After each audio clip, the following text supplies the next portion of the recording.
सभी को नमस्कार। YouTube चैनल पर सभी का हार्दिक स्वागत। प्यारे विद्यार्थियों, आज अपन अध्ययन करेंगे कक्षा 12 की हिंदी साहित्य की सरयू पुस्तक का पाठ नंबर 114 का, जिसका नाम है मिठाई वाला और जिसके लेखक है भगवती प्रसाद वाजपेयी। तो इस पाठ के महत्वपूर्ण प्रश्नों का अध्ययन करेंगे। बार बार विद्यार्थियों की मांग रहती है सर कि पाठ्य पुस्तक के प्रश्नोत्तर करवाए जाए और भी महत्वपूर्ण प्रश्नोत्तर करवाए जाए। तो आज मैं लेकर आया हूँ इस चैनल में मिठाई वाला कहानी के महत्वपूर्ण प्रश्नोत्तर, जो बोर्ड परीक्षा की दृष्टि से बहुत ही महत्वपूर्ण है। इनसे बाहर आने वाला कुछ नहीं है। इनको अच्छी तरह से पढ़ लीजिए, समझ लीजिए, याद कर लीजिए। और अपन शुरू करते हैं मिठाई वाला कहानी पाठ के प्रश्नोत्तर। पहला प्रश्न है, मुरली वाला एकदम अप्रतिभ हो उठा। अपने पर अविश्वास किए जाने के कारण, वस्तुओं का अधिक मूल्य लेने के कारण, विजय बाबू कुटिल मुस्कान के कारण, मुरली न बिकने की चिंता के कारण। तो इसका पहले का उत्तर होगा कि अपने पर अविश्वास किए जाने का पर अप्रतिभ उठता है। मिठाई वाला गली गली मिठाई बेचता फिरता था, पैसा कमाने के लिए, अपने बच्चों को खोजने के लिए, बच्चों को प्रसन्न करने के लिए, परिवार पालन करने। इसका उत्तर ख होगा, अपने बच्चों को खोजने के लिए। अगला प्रश्न है, मिठाई वाला कहानी के कहानीकार कौन है? मिठाई वाला कहानी के कहानीकार है भगवती प्रसाद वाजपेयी। मिठाई वाली कहानी में किन किन रूपों में आया है? मिठाई वाला कहानी में 3 रूपों में आया है, खिलौने वाला, मुरली वाला, मिठाई वाला। मुरली वाला किस तरह का साफा बांधता था? अगला प्रश्न है। तो उत्तर है कि मुरली वाला रंगीन बीकानेरी साफा बांधता था। अगला प्रश्न है, बच्चों से खिलौनों की कीमत सुनकर रोहिणी ने क्या सोचा? रोहिणी ने सोचा कि खिलौने वाला बच्चों को खिलौने इतने सस्ते कैसे दे गया था। अगला प्रश्न है, मुरली वाला कितने पैसे में मुरली बेचता था? मुरली वाला 2 पैसे में मुरली बेचता था। अगला प्रश्न है, मिठाई वाला कहानी की मूल संवेदना क्या है? मिठाई वाला अपने बच्चों की मृत्यु से उत्पन्न पीड़ा से अपना समय बच्चों के बीच गुजारता है। वह उनके लिए कभी खिलौने, कभी मुरलियाँ और कभी मिठाइयाँ लाकर उनको खुश करता है। बच्चों के प्रति इस प्रकार अपना वात्सल्य व्यक्त कर और उनको हंसा खिलाकर वह सुख और संतोष पाता है। मिठाई वाला कहानी की मूल संवेदना यही है। अपने व्यवहार और वाणी से किसी को सुख देकर स्वयं भी सुखी हुआ जा सकता है।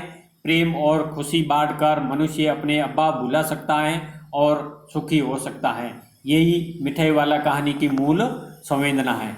अगला प्रश्न है, पेट जो न कराए सो थोड़ा है। इस कथन से मिठाई वाले का कौन सा मनोभाव प्रकट होता है?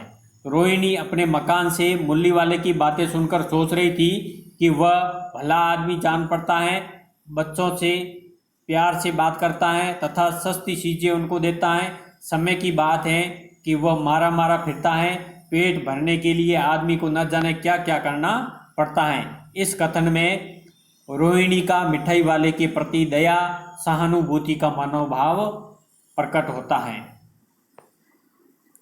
अगला प्रश्न है, मिठाई वाले ने अपनी मिठाइयों की क्या क्या विशेषताएं बताई?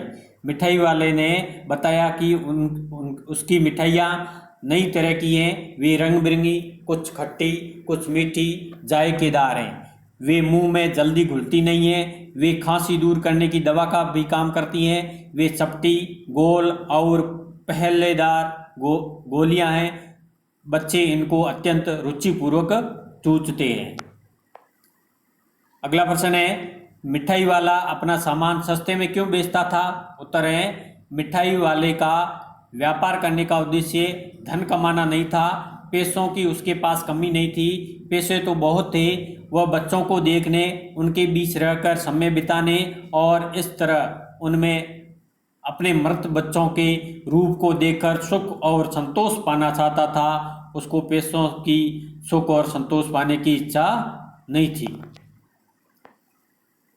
अगला प्रश्न है, मुरली वाले ने बच्चों को अपनी माँ से पैसे मांगने का क्या तरीका बताया। मुरली वाले ने बच्चों को बताया कि वह माँ की धोती पकड़कर उनके पैरों में लिपटकर उससे पैसे मांगे। इस प्रकार आग्रहपूर्वक मांगने पर माँ पैसे देने में कभी मना नहीं करेगी और उसको पैसे मिल जाएंगे। अगला प्रश्न है, मिठाई वाला कहानी बाल मनोविज्ञान की विविध कोणों को स्पष्ट करती है। उक्त कथन की उदाहरण सहित समीक्षा कीजिए। अब मिठाई वाला कहानी बाल मनोविज्ञान की विभिन्न कोणों को स्पष्ट करती है। इस प्रश्न का उत्तर इस प्रकार है कि मिठाई वाला भगवती प्रसाद वाजपेयी द्वारा लिखित कहानी है। इसमें बाल मनोविज्ञान के विविध कोणों को प्रस्तुत किया गया है। कहानीकार बच्चों के मन की विविध भाव भंगिमाओं को कहानी में प्रकट करके दिखाता है। बच्चों में स्वाभाविक रूप से चपलता का गुण होता है। मुरली वाले की आवाज़ सुनकर वे उसकी ओर दौड़ पड़ते हैं। उनको अपनी टोपी, जूतों की गिरने, पाजामे के नीचे सरकने का ध्यान नहीं रहता है। वे अपनी तोतली बोली में अम्बी मुरली दे दे कहते हैं। इससे उनकी मुरली वाले की व्याकुलता व्यक्त होती है। चुन्नू मुन्नू अपनी माँ का आंचल पकड़कर तथा उससे लिपटकर मिठाई मांगते हैं। बच्चों का हट करना स्वाभाविक होता है। बच्चे आकर्षक होते हैं। वह अपने रूप, कार्यों और बोली से बड़ों को मुग्ध कर देते हैं। फेरी वाला बच्चों के आग्रह और तोतली बातें सुनकर वात्सल्य के मधुर भाव से भर उठता है। बच्चों को खिलौने प्रिय होते हैं। मुरली की मधुर तान उनको अच्छी लगती हैं तथा मिठाई का तो कहना ही क्या, मिठाई खाना किस बच्चे को प्रिय नहीं होता है। फेरी वाला बच्चों को प्रिय होने के कारण इन चीज़ों को बेचता है। इनके प्रति बच्चों के स्वाभाविक आकर्षण का उसको ज्ञान है। वह बाल मनोविज्ञान का पार्थी है। अगला प्रश्न, अतिशय गंभीरता के साथ मिठाई वाले ने रोहिणी को अपनी क्या कहानी सुनाई। उत्तर है, रोहिणी देख रही थी फेरी वाला बच्चों के साथ अत्यंत प्रेम भरा व्यवहार करता था। वह कभी खिलौने वाला, कभी मुरली वाला तो कभी मिठाई वाला बनकर आता था। वह बच्चों को उनकी पसंद की चीज़ें सस्ते दाम में देता था। रोहिणी के मन में इच्छा उत्पन्न हुई कि वह उसके बारे में जाने। मिठाई वाला पहले तो अपनी कहानी सुनाने को राजी नहीं हुआ, परंतु रोहिणी के अधिक आग्रह करने पर वह मान गया। उसने अत्यंत गंभीर होकर उसको बताया। पहले वह एक संपन्न, सुखी और समृद्ध व्यक्ति था। उसके पास धन था, व्यापार था, घोड़ा गाड़ी थे, नौकर चाकर थे, उसकी पत्नी तथा 2 सुंदर बच्चे थे। घर बच्चों के कोलाहल से गूंजता रहता था, परंतु दुर्भाग्य ने उससे सब छीन लिया। उसके बच्चों की असमय मृत्यु हो गई। उसका मन पीड़ा और विषाद से भर गया। तब उसने फेरी लगाने का काम शुरू किया।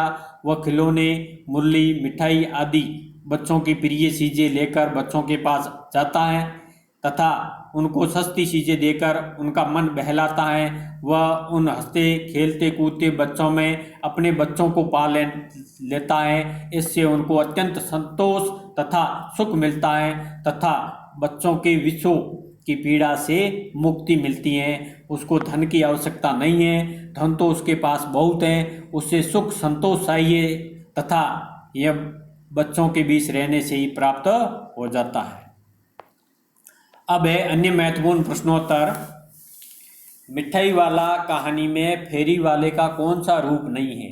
मिठाई वाला है, मुरली वाला है, खिलौने वाला है, पुस्तक वाला उसका रूप नहीं है। इसका उत्तर होगा मिठाई वाले के फेरी वाले का रूप कौन सा नहीं है, पुस्तक वाला उसका रूप नहीं है। फेरी वाले का स्वर था, कर्कश था, मधुर था, मादक था, विचित्र था। फेरी वाले का स्वर नहीं था, फेरी वाले का स्वर कैसा नहीं था, कर्कश नहीं था, मधुर था, मादक था और विचित्र था, लेकिन कर्कश स्वर नहीं था। अगला प्रश्न है, खिलौने वाले के आने के कितने महीने बाद मुरली वाला आया। 2 महीने बाद, 6 महीने बाद, 3 महीने बाद, 5 महीने। 6 महीने बाद में खिलौने वाले आने के बाद में मुरली वाला आया। विजय बाबू ने कितनी मुरलियाँ खरीदी। 1, 3, 2, 4। तो विजय बाबू ने 2 मुरलियाँ खरीदी क्योंकि उसके 2 पुत्र थे, चुन्नू मुन्नू। आ जानू लंबित शब्द का अर्थ है जांघों तक लंबे, लंबी जांघों वाला, लंबी जांघ से लटकने वाले, तो इसका क होगा जांघों तक लंबे। अगला प्रश्न है, दादी फिर भी काफी सस्ता दे रहा है, यह कहा था, किसने कहा था? विजय बाबू ने, रोहिणी ने, चुन्नू ने, मुन्नू ने। तो ये रोहिणी ने कहा। भीतर सांसारिक सुख था, सांसारिक सुख का आशय है। सांसारिक सुख से क्या तात्पर्य है? सुख संपदा, शानदार मकान, सुंदर पत्नी और बच्चे, नौकर चाकर। तो सांसारिक सुख से तात्पर्य है सुंदर पत्नी और बच्चे। खिलौने वाला गली में क्या आवाज लगाता था? खिलौने वाला मादक मधुर स्वर में गली में आवाज लगाता था। बच्चों को बहलाने वाला, खिलौने वाला। अगला प्रश्न है, खिलौने वाले की आवाज सुनकर बच्चे क्या करते थे? खिलौने वाले की आवाज सुनकर बच्चे उससे घेर लेते थे, वे उससे तोतली भाषा में मोल भाव करते थे। अगला प्रश्न है, चुन्नू मुन्नू के पिता कौन थे? चुन्नू मुन्नू के पिता राय विजय बहादुर थे तथा माता थी रोहिणी। अगला प्रश्न है, मुरली वाला कैसा लगता था? उत्तर है, मुरली वाला 30-32 साल का गोरा दुबला पतला युवक था। वह रंगीन बीकानेरी साफा बांधता था। अगला प्रश्न है, विजय बाबू की बात को मुरली वाले पर क्या प्रभाव पड़ा? विजय बाबू की बात सुनकर मुरली वाला कुछ उदास हो गया। मुरली वाले के लिए मुरलियां 2-2 रुपये में बेचना किस तरह संभव हुआ था? मुरली वाले ने पूरी 1000 मुरलियां बनवाई थी, इस कारण वे उसको इस भाव से पड़ी थी। अगला प्रश्न है, समय की बात है, जो बेचारा इस तरह मारा मारा फिरता है, पेट जो न कराए थोड़ा। रोहिणी की इस सोच में मुरली वाले के प्रति कौन सा भाव है? उत्तर है, रोहिणी मुरली वाले को गरीब फेरी वाला समझती है। इस सोच में उसके प्रति दया तथा सहानुभूति का भाव है रोहिणी का। फेरी वाला खिलौने, मुरलियां, मिठाइयां ही क्यों बेचता है? फेरी वाला बच्चों की निकटता चाहता था। वह वही चीज बेचता था जो बच्चों को प्रिय लगता था, इसलिए खिलौने, मुरलियां और मिठाई बेचता था। अगला प्रश्न है, मिठाई वाले की आवाज सुनाई पड़ी, उस समय रोहिणी क्या कर रही थी? उस समय रोहिणी छत पर थी और अपने गीले बाल सुखा रही थी। रोहिणी के बाल कैसे थे? बालों को सुखाने की क्या जरूरत थी? रोहिणी के बाल जांघों तक लंबे और नहाने के कारण गीले थे। सर्दी की ऋतु होने के कारण उनको धूप में सुखाना जरूरी था। रोहिणी ने मिठाई वाले से स्वयं बात न कह के दादी से कहलवाई। वह चिक की ओट में क्यों रही? उत्तर, रोहिणी के परिवार में पर्दा प्रथा थी। युवतियां पर पुरुषों से सीधे बातें नहीं कर सकती थी। मिठाई वाले की आंखें आंसुओं से तर क्यों थी? रोहिणी, उत्तर है, रोहिणी को अपनी कहानी बताकर उसकी दुखद स्मृतियां सजीव हो गई थी, इस कारण उसकी आंखों में आंसू आ गए थे। अगला प्रश्न है, मिठाई वाला कैसी कहानी है? मिठाई वाला भगवती प्रसाद वाजपेयी की बाल मनोविज्ञान पर आधारित कहानी है। इसमें बच्चों के मन के अनेक भावों को प्रकट किया गया है। इसमें खिलौने, मुरलियां, मिठाइयों के प्रति उनके स्वाभाविक आकर्षण को चित्रित किया गया है। इसमें बच्चों की भावभंगिमा तथा तोतली बातों का मनोहारी वर्णन है। अगला प्रश्न, खिलौने वाले का अधूरा वाक्य क्या था? उसको सुनने पर युवतियों तथा बच्चों पर क्या प्रभाव पड़ता था? खिलौने वाला का मधुर मादक स्वर में विचित्र ढंग से गली में आवाज करता था। बच्चों को बहलाने वाला, खिलौने वाला। उसका स्वर सुनकर युवतियां बच्चों को गोद में लेकर चिक उठाकर छज्जों से गली में झांकने लगती थी। बच्चे उसकी आवाज सुनकर दौड़कर उसको घेर लेते थे। वे तोतली बोली में उसे खिलौनों का मोल भाव करते थे। अगला प्रश्न है, विजय बहादुर के बच्चों का क्या नाम था? उन्होंने खिलौने वाले से क्या खरीदा? विजय बहादुर के बच्चों का नाम था चुन्नू और मुन्नू थे। उन्होंने खिलौने वाले से घोड़े खरीदे। वे अपने अपने घोड़ों के बारे में बातें कर रहे थे। अगला प्रश्न है, फिर कभी उसे इस पर विचार करने की आवश्यकता भी भला क्यों पड़ती? किसको किस पर विचार करने की आवश्यकता नहीं थी? उत्तर है, रोहिणी चुन्नू मुन्नू की माता थी। बच्चों से पूछने पर उसको पता चला खिलौने वाला बहुत सस्ते खिलौने दे गया था। उसने सोचा कि वह इतने सस्ते में खिलौने दे गया है। उसके बाद वह घर के कामों में व्यस्त हो गई और इसके बारे में भूल गई। ऐसा कोई कारण नहीं था कि वह इस बारे में आगे कोई विचार करती है। अगला प्रश्न है, 6 महीने के बाद शहर में क्या समाचार फैल गया? 6 महीने बाद शहर में मुरली वाले के आने का समाचार फैल गया। लोग कहते थे कि वह मुरली वाला बड़ी कुशलता के साथ बजाता है। वह मुरली बजाकर और गाना गाकर मुरली बेचता है। वह 2-2 पैसे में सस्ती मुरली बेचता है। इतनी सस्ती मुरलियाँ बेचकर उसको क्या मुनाफा मिलता होगा? इस प्रकार लोग मुरली वाले के बारे में तरह तरह की बातें करते थे। अगला प्रश्न है, विजय बाबू कौन थे? रोहिणी ने उनसे क्या कहा? विजय बाबू रोहिणी के पति थे। वह अखबार पढ़ रहे थे, तभी रोहिणी ने मुरली वाले की आवाज़ सुनी। उसने अपने पति से कहा कि वे इसे बुलाएं। वह चुन्नू मुन्नू के लिए मुरलियाँ लेना चाहती थी। पता नहीं मुरली वाला फिर इधर आएगा या नहीं। चुन्नू मुन्नू भी घर पर नहीं है, शायद पार्क में चले गए थे।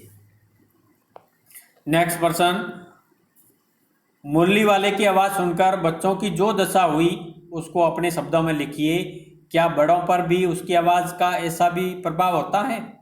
उत्तर है, मुरली वालों की आवाज़ जैसे ही गली में बच्चों को सुनाई पड़ी, वे उसकी ओर दौड़ पड़े।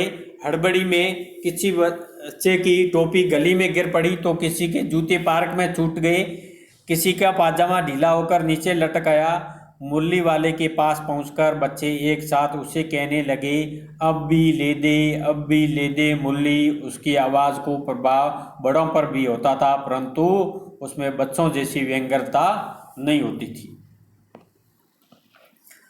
नेक्स्ट प्रश्न, विजय बाबू ने मुरली वाले से क्या पूछा? उसने उनको क्या उत्तर दिया?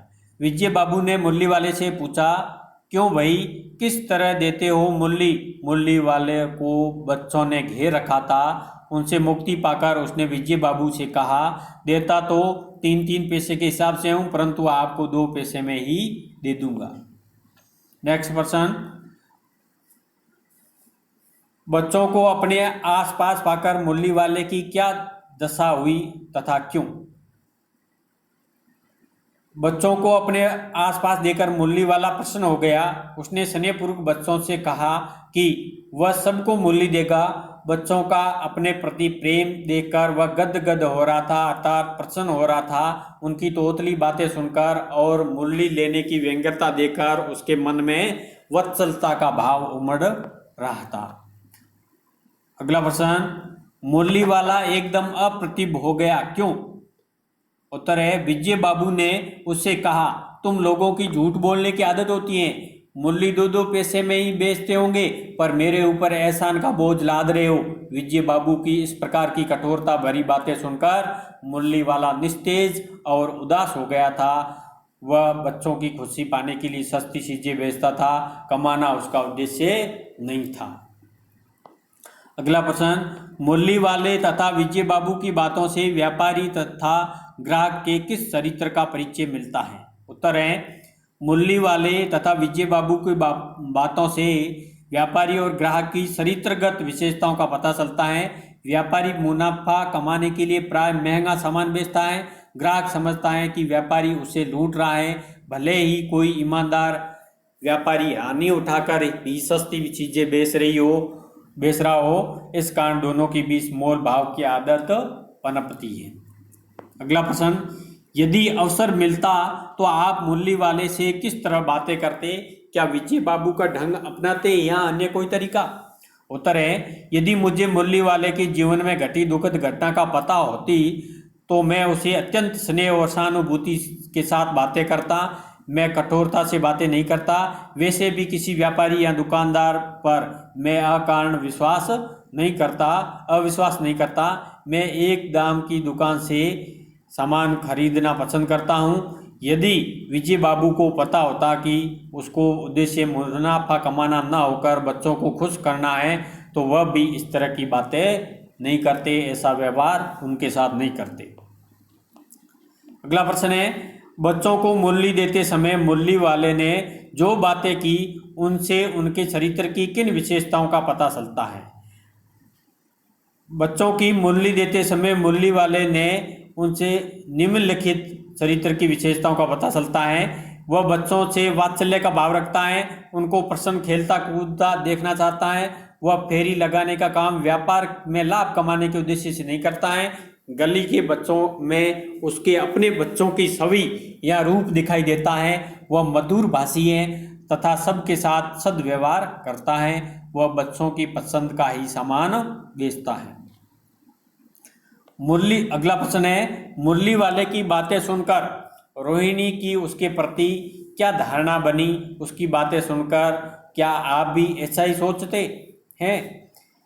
मुरली वाले की बातें सुनकर रोहिणी ने सोचा कि बच्चों के साथ प्यार से बातें करने वाला कोई अन्य फेरी वाला उसने नहीं देखा। वह सौदा भी बहुत सस्ता बेचता है, भला आदमी है, सब समय का फेर है, बेचारा मारा मारा फिरता है, पेट जो न कराए थोड़ा है। रोहिणी ने समझा कि मुरली वाला गरीब है, इसलिए कोई बड़ा व्यापार नहीं करता है। संभवतः मैं भी इसी प्रकार सोचता, परंतु उसका बच्चों के प्रति स्नेहपूर्ण व्यवहार देकर मुझे अपनी धारणा पर संदेह भी रहता है, ऐसा लगता है।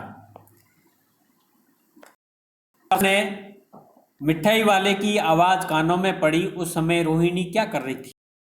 सहसा मिठाई वाले की आवाज रोहिणी की कानों में पड़ी। वह अपने मकान की छत पर थी, के दिन में थे।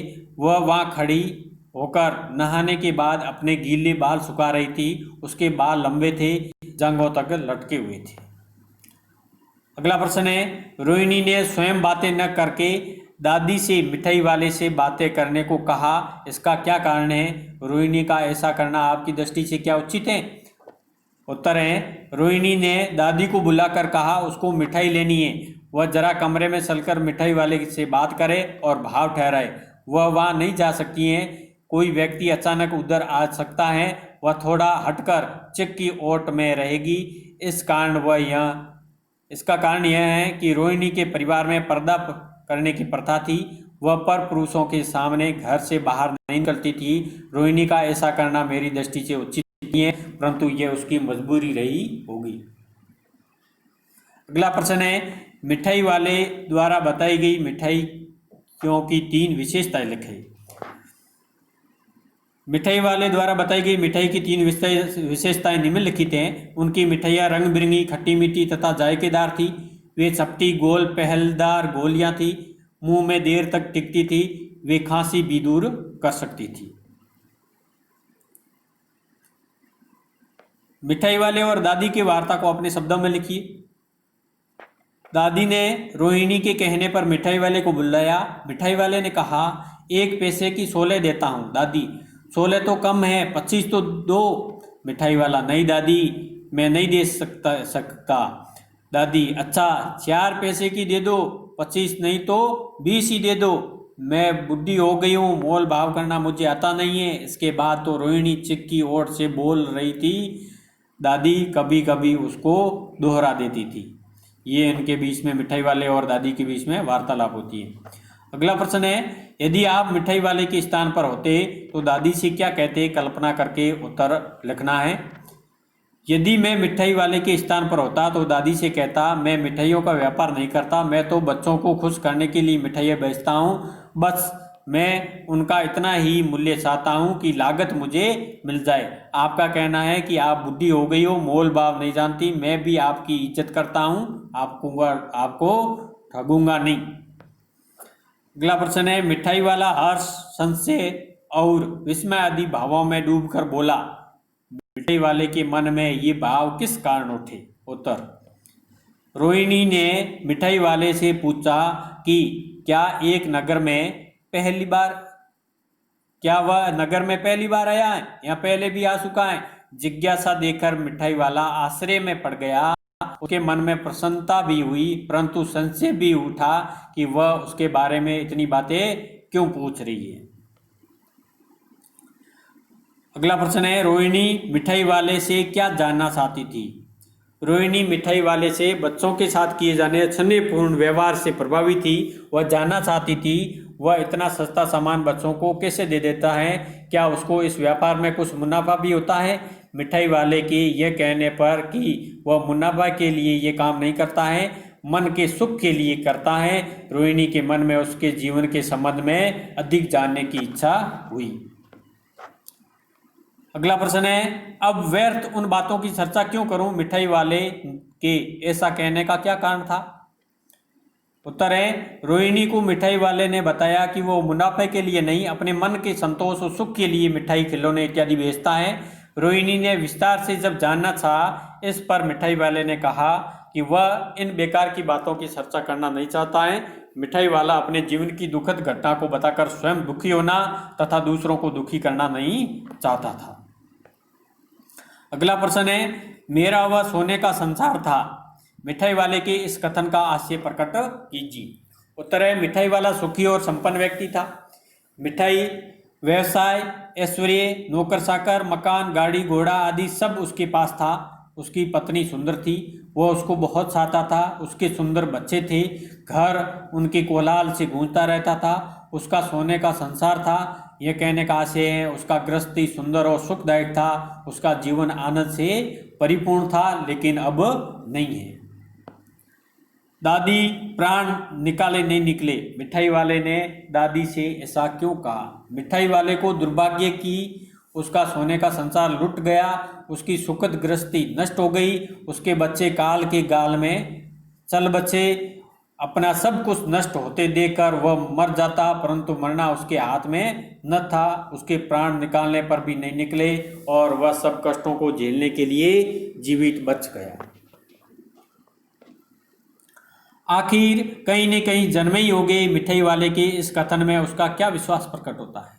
उत्तर है, मिठाई वाला बच्चों की पसंद के सामान लेकर फेरी लगाता है और उनको प्रसन्न करता है। बच्चों को हंसते मुस्कुराते खेलते कूदते देखकर उसको सुख मिलता है। वह उन बच्चों में अपने मृत बच्चों का रूप देखता है। वह सोचता था कि उसके बच्चों के यहाँ पर भी किसी के घर पुनर्जन्म लिया होगा। पुनर्जन्म में उनका विश्वास था। वह बच्चों में अपने बच्चों को तलाशने निकलता था।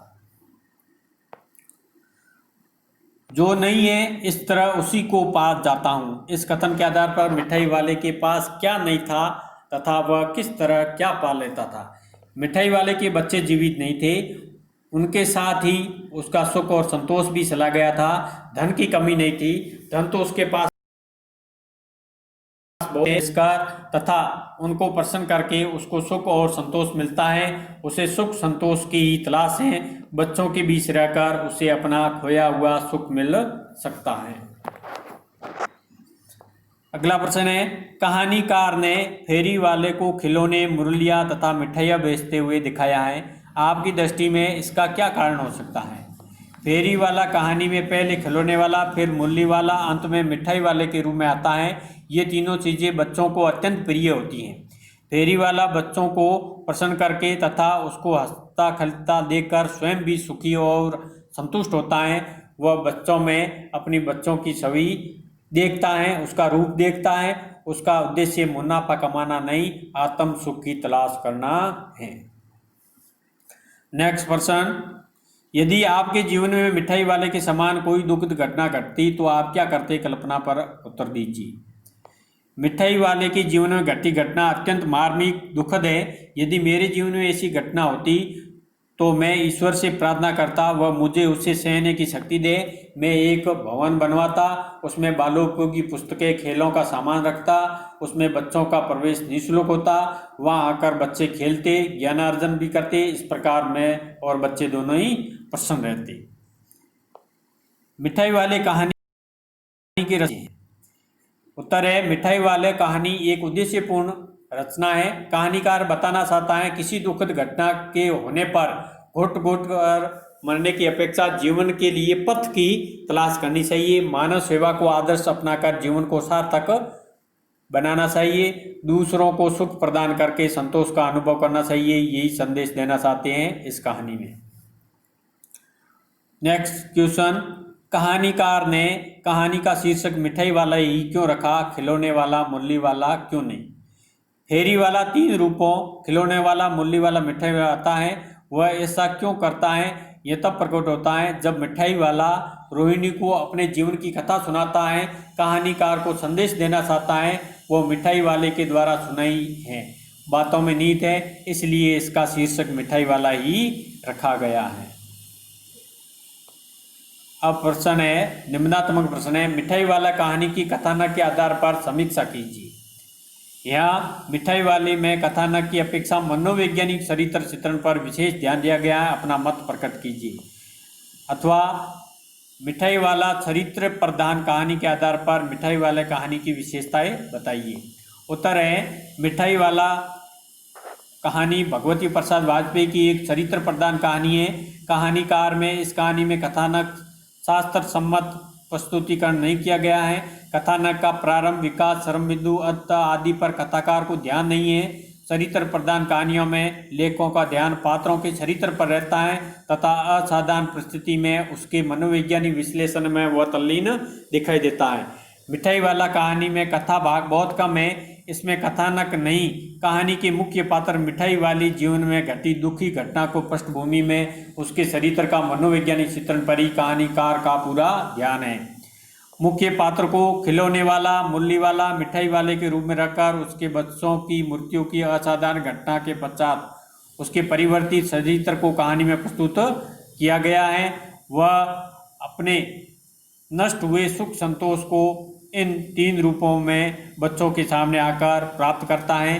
कहानी में इस मनोवैज्ञानिक तथ्य का परिचय मिलता है, मिठाई वाला कहानी में निरस मनोविश्लेषण नहीं है, किंतु अपने मन सुख को दूसरों के सुख में ढूंढने की उदार मानसिकता का सुंदर उदाहरण है।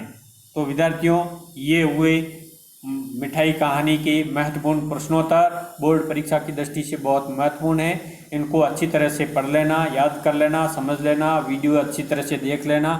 धन्यवाद।